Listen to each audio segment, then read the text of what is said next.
এই সংস্কার, সনদ এবং নির্বাচন, এই তিনটি বিষয়কে সামনে নিয়ে দ্রুত এগিয়ে যেতে পারা যায়, ততই দেশের জন্য মঙ্গল হবে।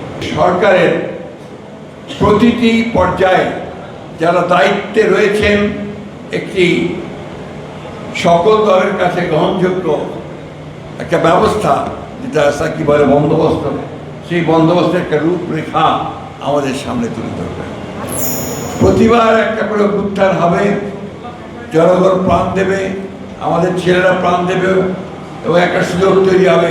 আর আমরা আমাদের দায়িত্বহীনতার কারণে আমরা সেই সুযোগ হারাবো, এটা হতে দেওয়া উচিত নয়।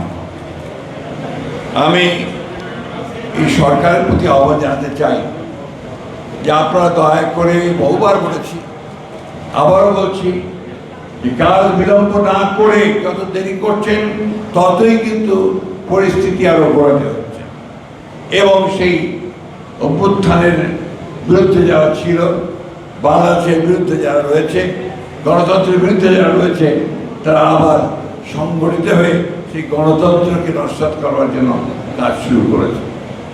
তাই দেরি না করে যত দ্রুত এই সংস্কার, সনদ এবং নির্বাচন, এই তিনটি বিষয়কে সামনে নিয়ে দ্রুত এগিয়ে যেতে পারা যায়, ততই দেশের জন্য মঙ্গল হবে।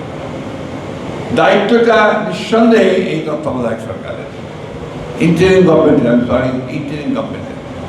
এবং আমরা তো খুব আশাবাদী যে আমাদের এই মধ্যবর্তী সরকারের ইন্টারিম গভর্নমেন্টের যিনি নেতা, তিনি হচ্ছেন এই দেশের একজন বরেণ্য ব্যক্তিত্ব, যিনি আন্তর্জাতিকভাবে স্বীকৃত একজন ব্যক্তি, যিনি তার বুদ্ধিমত্তা, প্রজ্ঞা, সততা এবং দেশপ্রেম দিয়ে ওটা জাতিকে ঐক্যবদ্ধ করে আমাদেরকে সেই লক্ষ্যে পৌঁছে দিতে সক্ষম হবে। আমি ডিটেলসে গিয়ে আলোচনা করতে চাই না। আমি শুধু একটা কথা বলতে চাই যে আমরা যারা রাজনৈতিক দলগুলো আছি, আমরা প্রমাণ করেছি যে আমরা দেশকে ভালোবাসি। আমাদের শক্তি ক্ষুদ্র হোক, বৃহৎ হোক, আমাদের যতটুকু শক্তি আমাদের আছে, সেই শক্তি দিয়ে আমরা এই দেশকে কিন্তু ফ্যাসিবাদ মুক্ত করার জন্য চেষ্টা করেছি। কেউ রক্তাক্ত হয়েছে, কেউ প্রাণ দিয়েছে, কেউ কারাগারে গেছে, এমনকি দেশের জন্য খালেদা জিয়া পর্যন্ত দীর্ঘ 6 বছর কারাগারে কাটিয়েছেন।